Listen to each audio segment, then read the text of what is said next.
So, still building a hardtail, part 3. Welcome back. We're into part 3 now of the Hello Dave build. So we've done a few bits and pieces now. So this episode, or this part, is going to be looking at the saddle and a dropper seat post that we're going to be installing into the bike. I've got a dropper post that's already assembled with the saddle clamp in place and the saddle, because this is a second-hand part I've had kicking around for a while.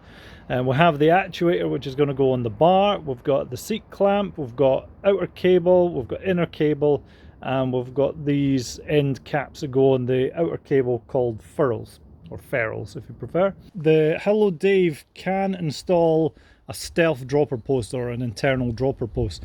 So I have this rubber grommet which will be lined up in here, and the cable exits and comes down and under.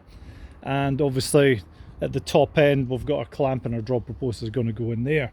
So just to show you the layout, we have it's on the left side of the frame, the exit, and it'll obviously tuck underneath and then run its way up to the front of the frame from there for cabling wise. But this is just to show you the rubber grommet that I've purchased. Is just a regular old rubber grommet from like an automotive parts place. The frame itself didn't come with one. Now I don't know if it's meant to have a blanking plate or not, because a little bit of an oversight if you're not installing a dropper post, because obviously you're left with this hole in the frame. First thing I'm going to do is install this rubber grommet. Now this is going to protect the outer cable as it moves through here. It's also going to seal the gap up as well, so it stops debris from the trail getting in. So the objective here is we're trying to get the frame so it's in that groove there. So you start at one corner and you work your way around. I've got a little flat headed screwdriver there, and I'm just working it in. Grommet fully installed, it has taken up the oval shape. And now I'm going to take my outer cable and we're going to insert it inside to the grommet, and then we're going to make our way up. So I'm just feeding in the cable until it pops out of the top.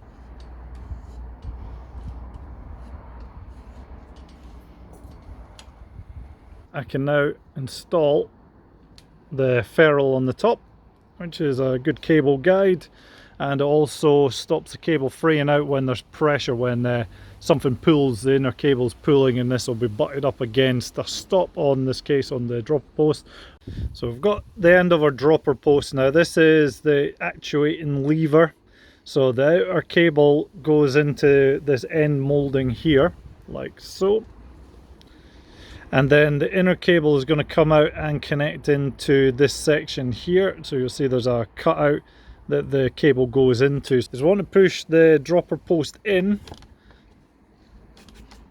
to the seat post tubing on the frame, and we're going to push down, which is pushing the outer cable out the bottom end where we've got it connected into. And we're just going to push down all the way in. For me, because I've already measured this dropper post, this is going to be right down on the collar, so we know that the cable's pushed down as far as it needs to go. Outer cable is now protruding out. We've put the dropper post into the seat post as far as it can go, which means we know this is as far in that it needs to be. The outer cable is now going to loop around here and into this bracket, which is secured with cable ties, and then as we move up this frame there's another 2 mounting points where it's going to be cable tied to the frame to secure it. So we'll get them in place, and then it allows us to make a final cut at the handlebar side and to get our lengths right. So here we go, just going to rattle in a couple of the cable ties for the brackets. So you insert the cable tie in through the slot, and the cable tie is going to wrap around the cable and tighten itself on. So if we just do that for now. Now you don't need to make them tight, I'm just going to leave them loose for the now, and once I've got the final cut in place I will then make that final tighten up and trim the ends of the cable ties. But for now I'm just happy to keep them in roughly an area there. So this is going to be slung underneath, so it's designed to be actuated with the thumb. So I'll just clamp that around there, and I'm going to get it just roughly in a position. This can obviously be adjusted at a later date anyway. 4mm Allen key. Obviously it just depends on what dropper brand you have for what lever you're choosing. So I'm just nipping up there the now, roughly where it's going to be. This can obviously adjust back and forth. This is our excess cable, so now I know that roughly there, if I just loop this here, is going to be roughly there, and as I move the handlebars around, you'll notice that that's the tightest it ever gets. So we're going to be about here is where we want to make our cut. Proper tool for cutting cable, or just make something up if need be, but it does need to be something strong that can cut through basically multi-strands of cabling. So it's plastic, bit of metal, and an inside liner as well. And once you've cut them, you need to give them a wee bit of a squeeze to get them back to round again. Leave yourself a little bit of spare, so really I could cut it there and it'll still be okay, but I've left myself a little bit of excess, so I've got plenty of spare cable there, so it's easier to take a little bit more off if need be instead of trying to add some back in. I'm going to put this clamp on, just push it into place. We've got the outer cable there, but I now have the inner cable which I'm going to feed so that we're left with the sealed end. So that slots into there and then goes in there like so. So we need that to be on the dropper post side. So now I can freely just install this inner cable, just feed it all the way through. Here we go there. So we have our outer cable, the ferrule, and the end ball, if you like, connected onto the cable. So what we need to do is get our dropper post. We're going to hook it in to this end piece there. Now I'm actually going to rotate around so this disappears momentarily, because this is the correct orientation for it. I've made sure that the ferrule is correctly inserted into the moulding, and now all we do is we just push the whole assembly in. So with now the dropper post correctly installed, the cable is out fully, so I'm now going to put that cable correct, and I'm now going to tighten up this cable tie as well, so it's now nice and secure.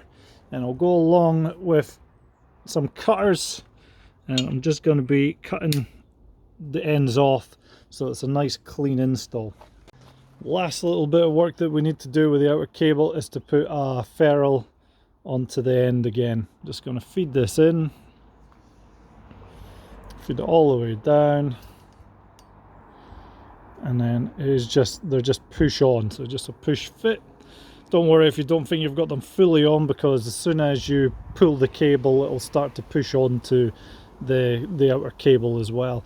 So this stops, it does a couple of functions. Obviously it keeps the alignment and seals the end for the cable, so that it keeps a bit of debris out. It will still get a little bit of dust and whatnot in there, but what also stops the outer cable doing from is splaying out. So all those wound cables, bound cables, would end up splitting out as the tension's pulled on this. But by having this end piece, it keeps everything together. And we're just going to thread it into the dropper post actuator lever. And you'll see that I'm pulling out a lot of excess till we get to here. So this is going to butt up to there. What I would suggest is most of them have some kind of barrel adjustment. So you can turn them all the way out so that you can increase the tension, so you can see the barrels coming out. But because we're installing a fresh cable, make sure you adjust this so that it is all the way in, which means you've got plenty of adjustment later on. So here we are looking at the other end. We've got the outer cable here, and it's running through the body. So this is the lever that we're going to actuate, but we need to secure the cable, and the way we do that is there's a little grub screw here. So all I'm doing is pulling tight, and then it is a 2.5mm grub screw head. I'm just going to nip that up there, and then I know that I can't push that cable out, so it is nipping up nicely. We can just come in here and cut, and you see that cable just disappears nicely into that recess, so you're not going to catch it. Now you could put a little end cap on the cable as well, which I might do later on, but we've got to make sure that this is going to work. So if I lever, ta-da! Job done. Last part then for the dropper post is we need to tighten up the seat clamp onto the post. So we're going to square up our saddle so it's in line with the frame, and once we've got that sorted out, we can then tighten up Now, don't over tighten. The dropper post can be affected if this is too tight on how well it actuates, moves up and down. There usually is some kind of marking, so it's about 5 or 6 Newton meters that they put for these clamps, something like that. But you essentially just need them as tight enough to hold the post without it rotating, so that's what you're aiming for. And other than that, that's us done for this part.